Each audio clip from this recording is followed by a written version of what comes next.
Oh, hello everybody. This is Big Pat from Michigan. You haven't heard from me in a while because I've been under the weather with my Morgellons. Uh, it's unbelievable the flare-up I've had, and I've been treating. Maybe I got off a little bit, but I noticed for 3 days I was just really, really tired, and I had this terrible deep cough every once in a while. Hacking stuff up. I had my CPAP on one night. I don't know, it was about 3 in the morning. And I was hacking, and then I felt like snot go over the inside. It's kind of gross what I'm talking about, but I kind of felt like snot go on the inside of my mask. I took it off, and it was just full of blood, and it was coming on my nose, and it dripped down on my belly. And my wife got up and looked at it, and it's just out of the one nostril. This one, it did this for 3 days, but what my wife noticed on the last one, as we was wiping it, she said, "That looks like a blood clot." And I said, "You sure that ain't just blood mixed with snot?" She kind of held it up, said, "No, I don't think so. Whatever was in there needed to come out." And it came out. And then, yeah, I'm just doing this to show you Morgellons still exists. It hasn't gone nowhere. The best I could come up with is Morgellons are hell, like it says on my title. But you got to fight it. I mean, I watched so many videos of people with great big long scars and big sores. You know, I've got a few left like this one here. I don't know if you can see it. I mean, I wish I could do something better with my camera. But anyways, the next day, I really started coughing more. I noticed that the lesions on my skin picked up more. It could be my belief that these towers, the signals are giving off. Another thing that I'm pretty sure that's making it stimulate faster is being in front of this computer with the Wi-Fi. Me and my wife's waiting to get our new place where we're going to live. They totally redone it. And I will only have direct cable wire or something, no Wi-Fi in my house. You can research that for yourself. It's just my opinion. But I also, not being well, some people you hang out with here and there, talk to them and that. When I come on here and share something with you guys, it's to help. I have no reason to steer anybody wrong. I wear this thing because I had to start shaving my head again. I let about a quarter of an inch of hair grow out, and then all of a sudden, bang, something happened. I don't know. I started getting sores on the head. I had no sores, and they just come back. I don't know what happened. But if you notice out my window here, I opened that up today to look outside, and you know, you can see some blue sky and the sun out, which is amazing to me today. Not chemtrails, but the chemtrails are still there. It's not a perfectly clear sky, you know. We all need sun. It helps heal us. But getting back to what I was talking about, Morgellons people and certain people on the internet, what I'm getting very tired of is being around people when you say something that you believe about Morgellons, and right away, "Oh, no, that's not how it works. You got to do this or that." Then they throw in, "Oh, Jesus said this, you know, 1 Corinthians, this, so that's got to be right, ain't it, Patrick?" You know, I've just seen, even amongst Morgellons people or sick people, it's even got its rotten people in there. They're narcissistic. They don't really care about each other. They still try to outdo each other, you know. They sure ain't a help to some new person coming into them forums.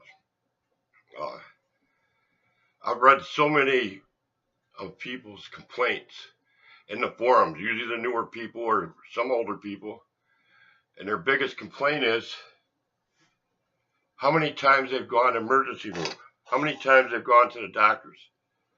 How come I'm not hearing one single patient or anybody talk about a doctor taking out some kind of a magnifying glass, or they have handheld microscopes you can actually put right on the sore and look. You know, there's something very devious here. There's something restraining these doctors from talking about Morgellons, treating it. Uh, they come up with some bullshit story, or they push you here, go see a skin doctor, here, go see an immunologist.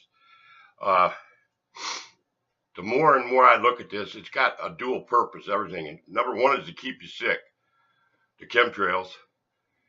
And I went to a lot of doctors too, emergency rooms, uh, thinking I was having heart attacks. They almost put a pacemaker in me one time till the Lord just led me to finally believe what it was. I was so toxic. It was making my heart beat funny. I think I did do some damage to it though. What do they call it? AFibs. They said I had AFibs. That's when some woman, Dr. Hindu from a certain hospital here in the middle of Michigan, was thoroughly convinced that I needed a pacemaker. Well, I had a heart doctor, a regular heart doctor, and he wasn't totally corrupt or dishonest. I mean, at the time, I never thought nothing about it. When you go to a doctor, he's there to help you. He wants to help you. He wants to give you tests. The other doctor said, you know what? I'm not telling you what to do, but I'm telling you, you better not get that pacemaker. Your heart's not that bad. And stop and think about it. When you get a pacemaker, they say, yeah, the battery's this, they're good, you recharge them. But if that battery quits, you're in trouble. And he saved me from getting that. But I still stopped seeing that doctor also because something wasn't right with him either. I mean, he took me into the hospital and said, well, we're going to try to shock them.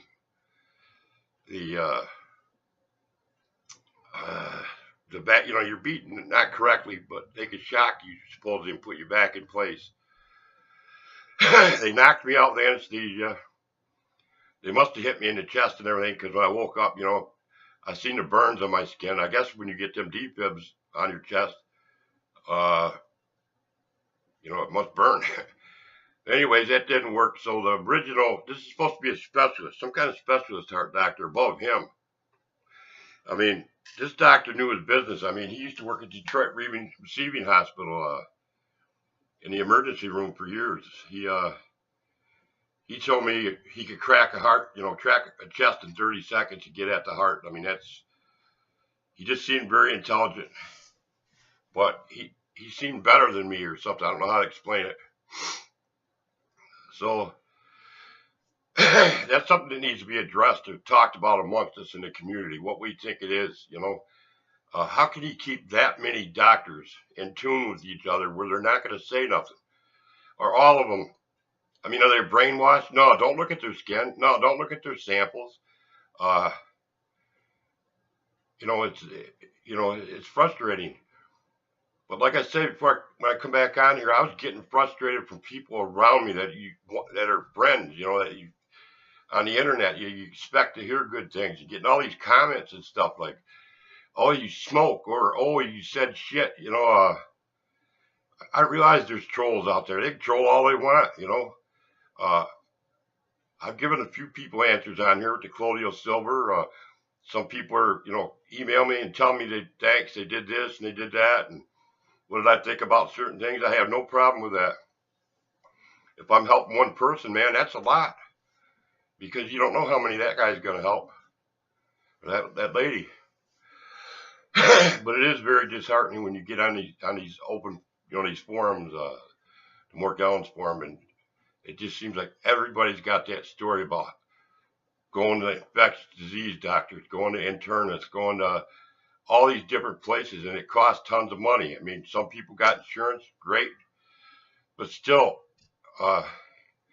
this is modern technology. I mean, they could do better than this. I'm a veteran. How come they got infectious disease awards? Why didn't they put me in infectious disease and test me?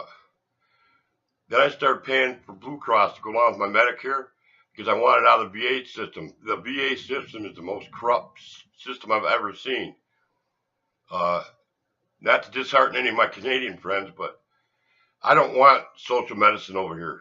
I proved by getting my Blue Cross and that, I had a tumor right here, which is back again.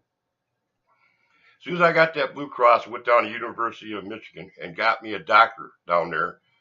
He is now my personal doctor, mine and my wife's. I mean, we drive 2.5 hours to see him, but hey, there's people that'll drive a long ways for, if the food's good. And this guy doesn't come right out and tell me he doesn't believe in Morgellons or nothing. That word was never said, but he gave me little codes, like out of 8 times I've been there, like, I just want you to know something. He told me on the second time I was there, I don't want you to think that I know something that you got and I know how to fix it, because I don't. I didn't push it. Then another time, he did give me some cream for my lesions. It's called Clobetasol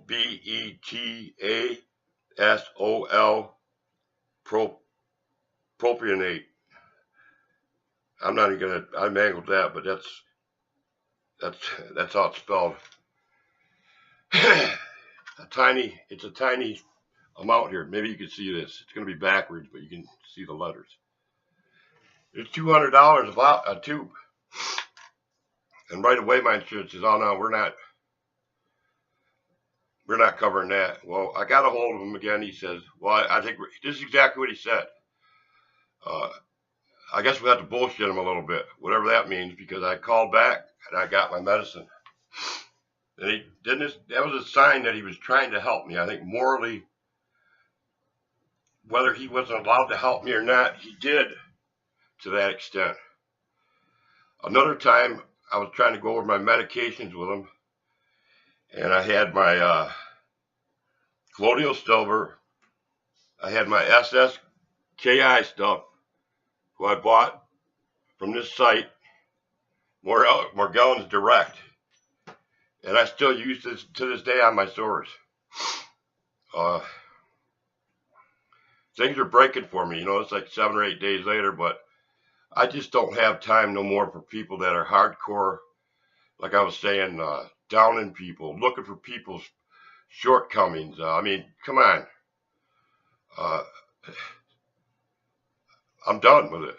I still have Facebook. I was going to quit that too, but the only reason I'm keeping it because I can use the phone on that to call my sons who live 2-3 hours away from me. We can talk on the phone, can see each other. I can see my grandkids. But otherwise, I think I would get rid of it. Plus, I'm into a few forums of people I like, like fans of Ricky for Boston, things like that. But the biggest thing about this Morgellons is keep doing something to make it just a little bit better. I don't think many of you find somebody on there that says they're healed. I've known of 2 people. One of them I just talked to today. We were discussing intravenous feeding, IVs with silver in it, and he informed me that when he did it, make sure I use non-iconic. I still got to grasp this a little bit and read about it. Evidently, I got to buy it. It's got to be 22 millimeter or parts per million. And this guy's from Louisiana. He's a Navy SEAL. We talk anyways about a lot of stuff. And, he agrees with me, man. We're at war with these people. And who do I mean, the people? Illuminati, the globalists, all these companies. Everybody's saying, oh, the government's doing this, the government's doing that. These guys are doing stuff out of great big corporations. Some people call Big Pharma and the medical industry the medical mafia. I mean, I go over a lot of things I felt by that, but I'm trying to keep just the Morgellons. The biggest thing that this Morgellons does is it scares the living shit out of you. I remember when I first had it, I had to have a few people hold my hand. I had a guy from Canada, Toronto area, introduced me to colloidal silver, and I accepted his method. Okay, all these other people had 20, 30, 40 different protocols, and at that point, me and my wife's protocol was everything that you could buy at Walgreens, everything you could buy at Rite Aid, calamine lotion, you name it. I started taking the baths, like people said. But I've gotten to a little bit of a comfortability to where I'm not in pain every day, but I got scared this last week because I started getting itching on my buttocks again. My head started breaking out again. My eyesight was very bad for 4 days. It was so bad I went and bought these glasses. I was just looking for, at Walmart or something for some cheap, how you could buy them $5 glasses or something and see if you could read with them. This is the ones that advertise on TV. Yeah, I paid $20 for them, but you can put them on and you can adjust each eye to what you want to see, and then you let off. I can read perfect with them. Better than an eye doctor. But I just made this video to let people know that don't have the physical symptoms of Morgellons, but that it's still real. You can call it whatever you want, but I keep challenging people. Go buy a handheld microscopic deal that you can point. You can point at your sores, and you can see the fibers. You can actually see it. Me and my wife are watching Deborah Tavares. She's out in California. She's a big, not whistleblower, but researcher and fighting. Like they got their homes burned out there. That was direct energy weapons. If that interests you, study it. I'm trying to stick with Morgellons, but it was funny. She was sitting there talking. This guy goes, "Yeah, you could go buy a magnifying glass with a lighter or a light and point it on your skin, and you can see these little colored wires on your skin." She called them wires. I call them fibers to a lot of other people. But I was just amazed. Like, she just now found out that that's going on, Sometimes when you're researching something, you find something else. Like, I'm starting to believe the stuff we got in us has something to do with our hair follicles. I keep all my hair shaved off my arms, my belly. I got a hairy belly, and just the very top part of my back. We cut that off. And now I have to keep my hair short. They act like antennas. If you look at your arms and you can see your hair is sticking straight up, I mean, it's like a static view, and I don't know, but I believe they're in tune with the Wi-Fi that you have sitting in front of you, or the towers, which are sending out signals, EMFs, and these signals are what makes you sick. And whatever sores you have, whatever Morgellons you have in you, all them nanobots and stuff that are in you, it activates them to go even faster, where there's more assimilating, So that's my idea. For one thing, is something new I found: get away from the Wi-Fi. I don't sit on here all day investigating stuff and watching stuff. I guess it'd be a normal thing to do. I mean, this is my second year. I've had Morgellons for 2 years, and what I mean by had it, treated it for 2 years. And it's exponentially better than what it was. I mean, there's just no doubt about that. Because I can remember how it was in the beginning. But if you guys want to leave something in a comment, or one or two people want to ask me something, or if I can help you out, fine. But if you're just going to troll and say, "Oh, quit smoking," or, whatever, Oh, yeah, I think I've said it in other videos. I don't take opiates anymore. The government took them away from me. They say everybody's dying from it. I believe that's a lie from hell, but it's okay. 60 years old, I was introduced to weed. I've never been against weed. It's just never one of my things. When I was a younger man, I liked drinking beer and doing shots, and weed was like, oh man, let's go sit in a chair somewhere. But now I'm using it for my pain. I've had 4 back surgeries, which I've also learned all these surgeries, that these Morgellons and parasites like to hide in old scars or hide in stuff. Like I had both knees, I had surgery. I had, surgery on my neck. And they hide in these old scarred places. Man, my bones are aching and stuff. But I think I must be back in tune pretty good, or they got the cell towers turned down, or the chemtrails are so down, I don't know what. But you can see out my window. This is the most sunlight I've seen in I don't know how long. Yeah, I'm gonna try to make some videos, but if somebody's gonna get on me, people I used to hang out about this and that, and you need to eat this and you need to eat that and do all these things. I'm doing what I can do as I need to do them. I do believe in the Lord Jesus Christ, but I don't listen to people about that anymore. I picked up my Bible. And I didn't realize how many years it was since I was in here looking. But when I looked, I'll tell you what, I must have really studied back in 92, 96. Look at this. All this stuff outlined, in the back. I just started reading some of the stuff. This will prove that I've had some kind of training in the Lord, that I'm serious about him. It just changed. And I'll tell you what made me stop reading my Bible. All right, I don't know what it's about, but number one, I put love for people, agape. Don't get so saved you don't love people. You know what? That's true. You have knowledge of the word, willingness to do the work. God tells us to do certain things. I remember when this was all done, and I remember the preacher that was preaching this. I got 13 things here. But I've got page after page after page. You know what got me to stop this?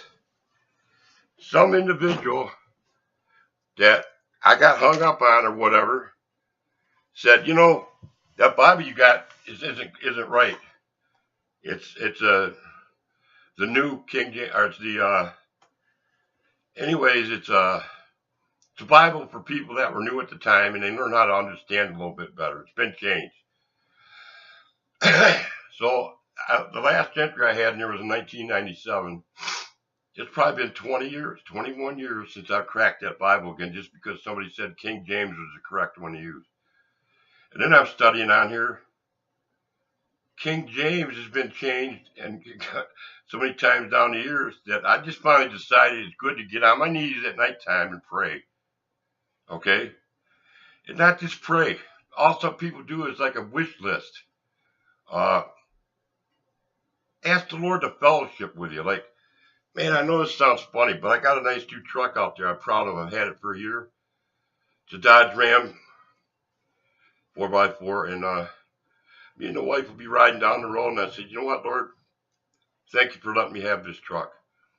And I say funny stuff, and why don't you come have a ride with us? Check it out. That's what I talk to him, like he's with me, My wife will start laughing and stuff, and I said, come on, Jesus, see what you think of this new truck. We talk back and forth. No, I don't audibly hear him, but I've had times over the years where I've heard him ask me to do something, and I do it, He's my commander-in-chief in my life. I love Trump and all that, and I pray for him, but that's going to be for another video. Stuff's not happening fast enough for me with Trump. I haven't actually seen somebody hung, prosecuted, or whatever. That's another story. But not only if you're saved and you love the Lord, instead of just praying and asking him and telling your problems, try fellowshipping with him, Even if it's you going down the road by yourself and you're listening to music, hey, Lord, you want to listen to this jam with me, or what do you think about this? Or you're out fishing, or not. How many people invite the Lord along? I heard of a preacher that did it years ago, that he got a new motorcycle and he was going on a trip. And he's fellowshipping with the Lord, he thinks that too. It's not just about praying. It's like God is real. He's here. He's right now, Get on the motorcycle, Jesus. Let's go for a ride. Come on. Tell me how you like it. And, he was questioning, I don't know why more people don't do this, invite the Lord to fellowship with you, And the Lord will. It's just nobody's asking him. So next time you're doing something fun, skiing, I don't care what it is. Say, hey, Lord, you want to check this out? He's like our Father, just like real life. Okay, I was a little long-winded on this one, but I'm just asking the Lord to bless everybody that's seen it today. And I met a couple new people on videos. They're really nice people, and we're kind of getting a little community going. And hey, I'm loving it. I'm feeling a lot better today. I worked my way out of it, and yeah, I was a little bit depressed. So everybody, thanks for watching, and I'm gonna make a couple more videos. Thank you.